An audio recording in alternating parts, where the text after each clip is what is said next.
विचार करना है आपको। एक शहर में आप जाके रहते हैं, किराए का मकान रहते हैं। एक बात बताओ, 4 भाई यदि शहर में किराए के मकान में रहेंगे, 4 मकान लेंगे, किराया कितना लगेगा बताओ। बारामती का रेट मत बताना, आगे क्या किराया लगेगा। एक का 10,000 कम से कम 3rd क्लास मकान होगा। और 4 भाई 4 मकान लेंगे, कितना पैसा लगेगा 40,000।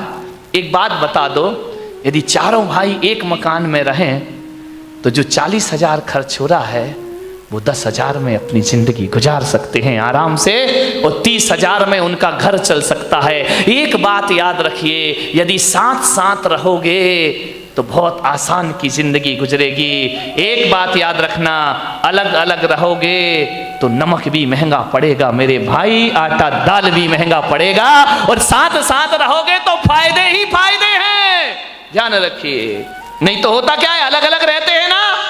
अभी देवरानी चली गई पीहर, दूसरे जेठानी के यहां वो पति भोजन नहीं कर सकता, होटल से डिब्बा मंगाता है, खाता है, अपना समय गुजारता है, नौकरानी बना के देती है। यदि साथ साथ रहो मेरे भाई तो ना खाने की चिंता ना पीने की चिंता। कभी कभी तो साथ साथ रहो तो ऐसा भी होता है कि कमाते 4 लोग हैं और खाते 5 लोग हैं, खाते 20 लोग हैं, तो भी घर में परिवार में अभाव के दर्शन नहीं हुआ करते हैं। 4 भाई में एक नहीं भी कमा रहा है तो वो भी चल जाया करता है, उसकी भी जिंदगी आराम से कट जाया करती है। जुड़ने में फायदा है, बिखरने में कोई फायदा नहीं है मेरे भाई। मान्यवर भाई कभी भाई की बात ना काटे, यदि घर को सुखी रखना है। बड़े भाई ने जो कह दिया, छोटा भाई उसे काटने का प्रयास ना करे, और छोटे भाई ने जो कह दिया, बड़ा भाई उसे ना काटे। कोई बहुत बड़ी बातें नहीं हुआ करती हैं, छोटी छोटी बातें हम काट दिया करते हैं, एक दूसरे का विरोध कर दिया करते हैं। कोई बात नहीं, गलत कर रहा है ना, ठोकर लगेगी, संभल जाएगा, ध्यान रखिए। मान्यवर एक दूसरे की बात ना काटें, एक दूसरे का सम्मान रखने का प्रयास करें। और एक बात ध्यान रखना, कभी भी सबको नाराज कर लेना, भाई को नाराज मत करना।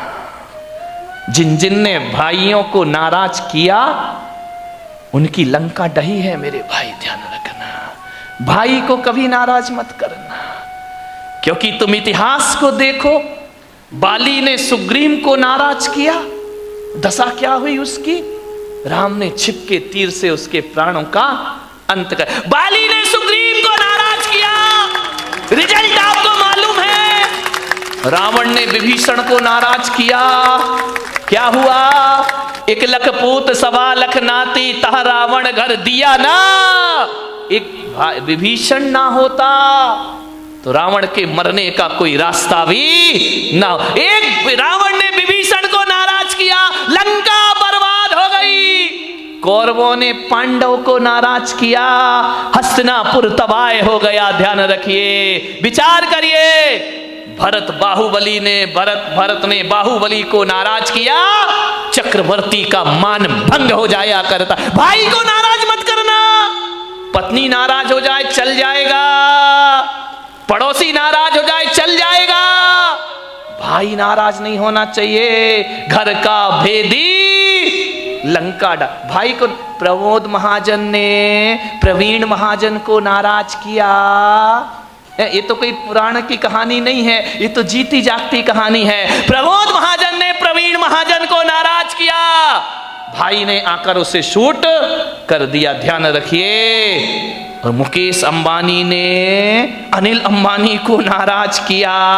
हस्त्र आपको मालूम है, जिंदगी में कभी भाई को नाराज मत करना, भाई से तो बनाकर ही चलना चाहिए।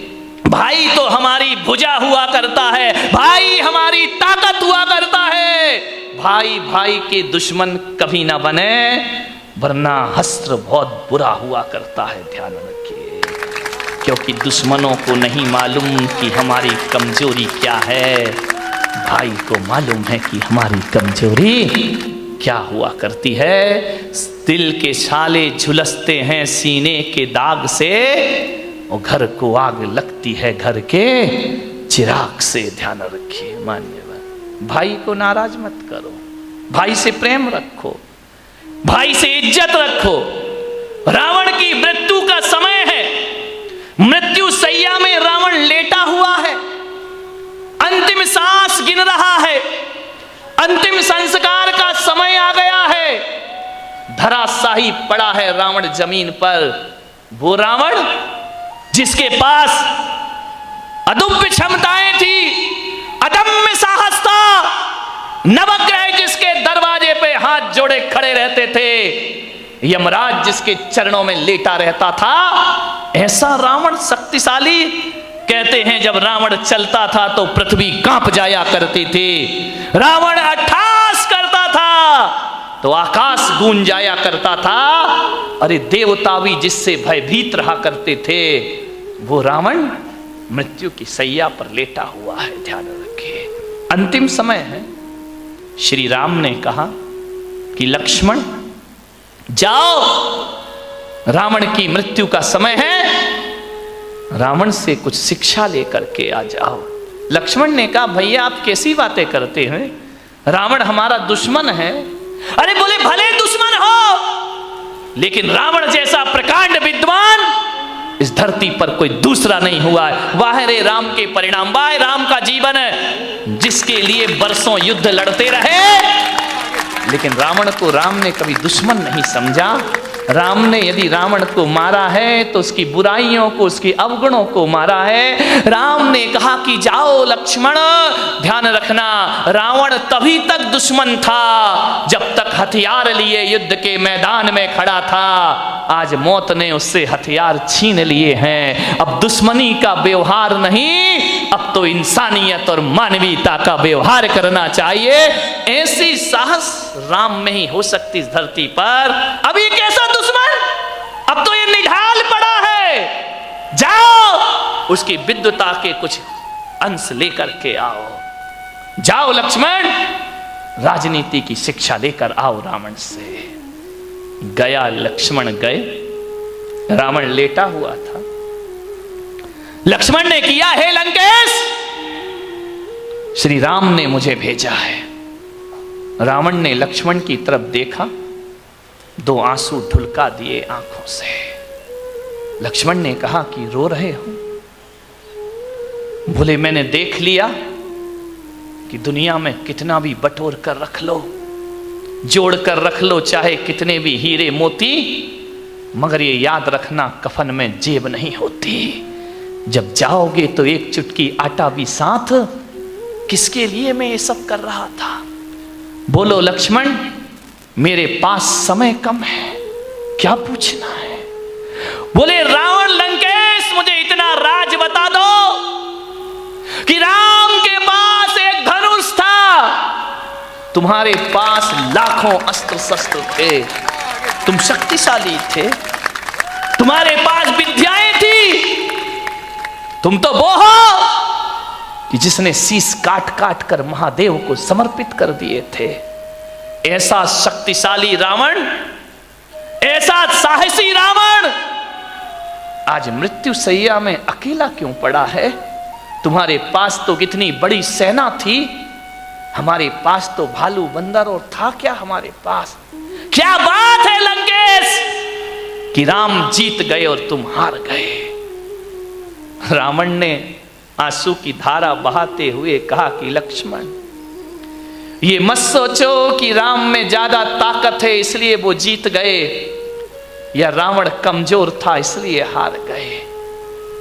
दुनिया में किसी की ताकत नहीं, ब्रह्मा विष्णु महेश भी मेरे से घबराया करते हैं, लेकिन आज मेरी पराजय हुई है और आज राम विजेता हुए हैं। इसका कारण तुम पूछना चाहते हो, तो इसका इतना ही कारण है लक्ष्मण, राम इसलिए जीते और मैं रावण इसलिए हारा कि राम के पास विभीषण जैसा भाई नहीं था, और मेरे पास लक्ष्मण जैसा भाई नहीं था। यही वजह है कि मैं पराजित हो गया और राम मुझसे, मेरे पास विभीषण जैसा भाई था और राम के पास लक्ष्मण जैसा भाई था। और एक बात ध्यान रखो लक्ष्मण, कि जिसके साथ लक्ष्मण होगा, जिस भाई के साथ लक्ष्मण जैसा भाई होगा, रावण तो क्या, तीनों लोक भी उसे पराजित नहीं कर सकते हैं। वो विश्व विजेता हो जाए। मेरी हार का कारण मेरा भाई है और राम की जीत का कारण उनका भाई है। काश मेरे पास तुम्हारे जैसा भाई होता ना, तो रावण को 10 अवतार, राम को 10 अवतार लेना पड़ते तो भी मेरा वध नहीं कर पाते। ये भाई की ताकत है लक्ष्मण। तुम्हारे जैसे भाई दुनिया में सबको प्राप्त नहीं हुआ करते हैं। ध्यान में मान्यवर, भाइयों में प्रेम हो। जब राम को वनवास हुआ तो लक्ष्मण दौड़े दौड़े मां सुमित्रा के पास गए। बोले मां, देख नहीं रही है अयोध्या में क्या हो रहा है? 14 वर्ष का वनवास श्री राम को मिला है। सुमित्रा की आंखों में आंसू आ गए। कौशल्या रो रही है, सुमित्रा रो रही है। लक्ष्मण गए, बोले मां, आज अपने बेटे को एक वरदान दे दे। सुमित्रा ने कहा कि वरदान मत मांग, इन वरदानों के कारण आज हमें ये दिन देखना पड़ रहे हैं। काश तेरे पिता ने वरदान नहीं दिए होते तो राम आज अयोध्या के राजा बन गए होते। वरदान मत मांग लक्ष्मण। उसने कहा मां, छत्राणी होके वरदान से डरती हो? सुमित्रा ने कहा कि देख, आज ये समय अनुकूल नहीं है। बोले मैं तेरा पुत्र हूं मां, क्या एक वरदान मुझे नहीं देगी? सुमित्रा ने कहा आज वरदान मत मांग।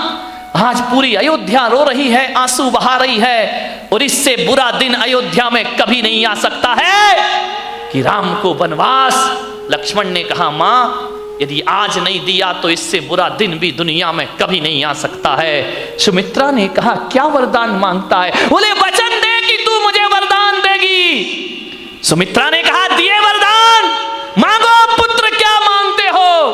आज अयोध्या की ये रानी अपने बेटे को वरदान देती है। तो लक्ष्मण ने मां के चरण छुए और मां का हाथ अपने सिर पर रखवाया और कहा कि मां एक ही वरदान दे दे कि पिता के वचनों के लिए बड़ा भाई जंगल जा रहा है, तो मां के वचनों के लिए लक्ष्मण भी उनके साथ जाने को तैयार है। मां मुझे वचन दे, मैं भैया राम के बिना जीवित नहीं रह सकता हूं। पिता तो मुझे जाने की आज्ञा ना देंगे, लेकिन तू मुझे वचन दे कि मैं राम के साथ वनवास जाऊं 14 वर्ष, वरना मां यहां प्राण विहीन जीवन जीकर मैं क्या करूंगा। सुमित्रा की आंखों से आंसू आए, दोनों हाथों से उठा लिया लक्ष्मण को, अपनी छाती से लगा लिया और कहा वाह लक्ष्मण, आज तूने मेरे दूध की लाज रख ली है। जा तुझे वरदान देती हूं, राम के साथ वनवास में रहना, ध्यान रखना, और मेरे बेटे इतनी सेवा करना, भैया राम की इतनी सेवा करना कि जब तक तेरा भाई सो ना जाए उसके पैर दबाते रहना, और भाभी सीता में अपनी मां सुमित्रा के दर्शन करते रहना। मैं तुझे आदेश देती हूं कि जा तुझे भी वनवास। आपकी देवरानी आपके साथ, आपके जिठानी के बच्चों के साथ अपने बच्चों के लिए ऐसे व्यवहार रखती है। विचार करिए, क्या धर्मात्मा बनोगे, क्या घर को स्वर्ग बनाओगे। भेज दिया सुमित्रा ने लक्ष्मण को। राम ने कहा कि मां लक्ष्मण को क्यों भेज रही हो मेरे साथ, इसे अयोध्या संभालने दो। सुमित्रा ने कहा नहीं पुत्र राम, मेरा इस परिवार में आना 2 ही कारण से हुआ है। मेरी 2 संतान हैं, एक लक्ष्मण है, एक शत्रुघ्न है, और मैंने बचपन से इन्हें यही सिखाया है कि लक्ष्मण तू अपने भैया राम का चाकर बन के रहना, और शत्रुघ्न तू भरत का सेवक बन के अपनी जिंदगी गुजार दे।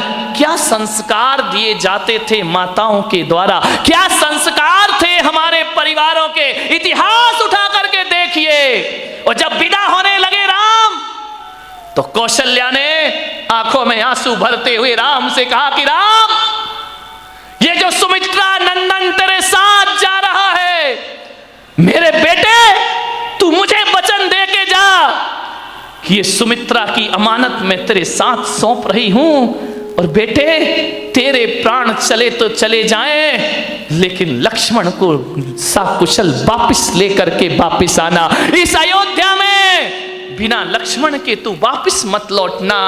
क्या भावनाएं थी इन माताओं की कि लक्ष्मण लक्ष्मण नहीं, मेरी बहन सुमित्रा का अमानत है जिसे सकुशल तुझे वापिस लौटाना है।